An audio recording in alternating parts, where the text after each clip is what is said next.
वारिस कोण या धड्याचं सादरीकरण नाटकीय स्वरूपामध्ये, नाटकाच्या स्वरूपामध्ये एक सादरीकरण आठवीच्या सर्व मुली मिळून करत आहेत.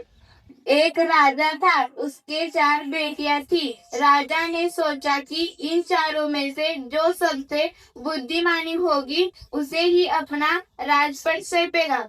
इसका फैसला कैसा हो वह सोचने लगा। अंत में उसे एक उपाय सूझ गया। उसने एक दिन चारों बेटियों को अपने पास बुलाया, सभी को गेहूं के 100 दाने दे दिए और कहा, इसे तुम अपने पास रखो। 5 साल बाद जब मैं तुम्हें मांगूंगा तब तुम मुझे वापस कर देना।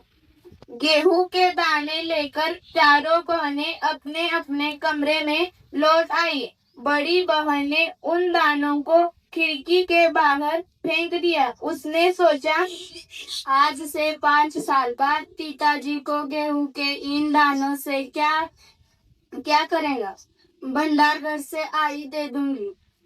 दूसरी बहन ने दानों को चांदी की एक डिब्बी में डालकर उसे मखमल के थैली में बंद करके सुरक्षा से अपनी संदूकची में से डाल दिया। सोचा, यदि 5 साल बाद जब पिताजी वे दाने मांगेंगे तो उनको वापस कर दूंगी। तीसरी बहन बस सोचती रही कि इसका क्या करूं। चौथी और छोटी बहन तनिक बच्ची थी। शरारतें करना उसे बहुत पसंद था। उसने गेहूं के भुने दाने भी बहुत पसंद थे। उसने दानों को भुनवा कर खा डाला और खेल में मग्न हो गई। तीसरी राजकुमारी को इसका बात का यकीन था कि पिताजी ने उन्हें यूं ही ये दाने नहीं दिए होंगे, जरूर इसके पीछे कोई मकसद होगा। पहले तो उसने भी अपनी दूसरी बहनों की तरह ही उन्हें सहेज कर रख देने की सोची, लेकिन वह ऐसा न कर सके। 2-3 दिनों तक वह सोचती रही। फिर उसने अपने कमरे की खिड़की के पिछवाले जमीन में वे दाने बो दिए। समय पर अंकुर फूटे, पौधे तैयार हुए, दाने निकले। राजकुमारी ने तैयार फसल में से दाने निकाले और फिर से बो दिए। इस तरह 5 वर्षों में से उसने पास ढेर सारा गेहूं तैयार हो गया। 5 साल बाद राजा ने फिर चारों बहनों को बुलाया और कहा, आज से 5 साल पहले मैंने तुम चारों को गेहूं के 100 दाने दिए थे और कहा था कि 5 साल बाद मुझे वापस कर देना। कहाँ है वे दाने?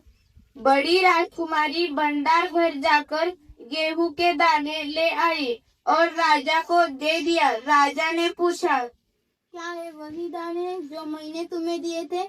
हाँ। सच में वही दाने हैं? नहीं, भंडार घर से लेकर आई हूँ। राजा ने दूसरी राजकुमारी से पूछा, तुम्हारे दाने कहाँ हैं? दूसरी राजकुमारी अपनी संदूकची में से मखमल के खोल वाली डिब्बी उठा लाई, जिसमें उसने गेहूं के दाने सहेज कर रखे थे। राजा ने उसे खोलकर देखा, दाने सड़ गए थे। तीसरी राजकुमारी से पूछा, तुमने क्या किया उन दानों का? मैं आपको उत्तर अभी नहीं दूंगी, क्योंकि जवाब पाने के लिए आपको से दूर जाना पड़ेगा और वहाँ से मैं कल ले चलूंगी। राजा ने अब चौथी और सबसे छोटी राजकुमारी से पूछा। उसने उसी बेपरवाही से जवाब दिया, उन दानों की कोई कीमत है पिताजी? वैसे तो ढेर सारे दाने भंडार में पड़े हैं। आप तो जानते हैं ना, मुझे गेहूं के भुने दाने कितने अच्छे लगते हैं। सो मैं उन्हें भुनवा कर खा गई। आप भी पिताजी किन चक्रों में पड़ जाते।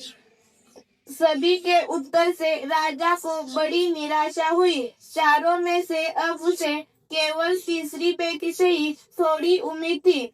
दूसरे दिन तीसरी राजकुमारी राजा के पास आई। उसने कहा, चलिए पिताजी, मैं आपको दिखाऊंगी गेहूं के दाने कहाँ है। राजा रथ पर सवार हो गया।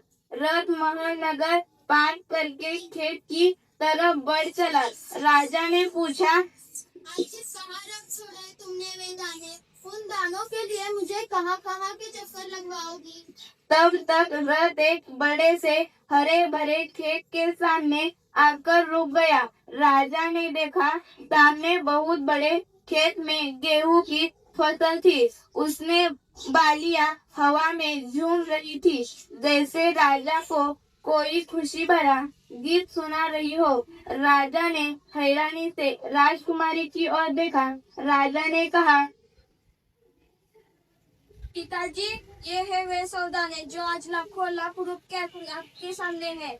मैंने उन सौदानों को बोकर इतनी अधिक फसल तैयार की है। राजा ने उसे गले लगा लिया और कहा, अब मैं निश्चिंत हो गया, तुम ही मेरे राज्य की सच्ची उत्तराधिकारी हो।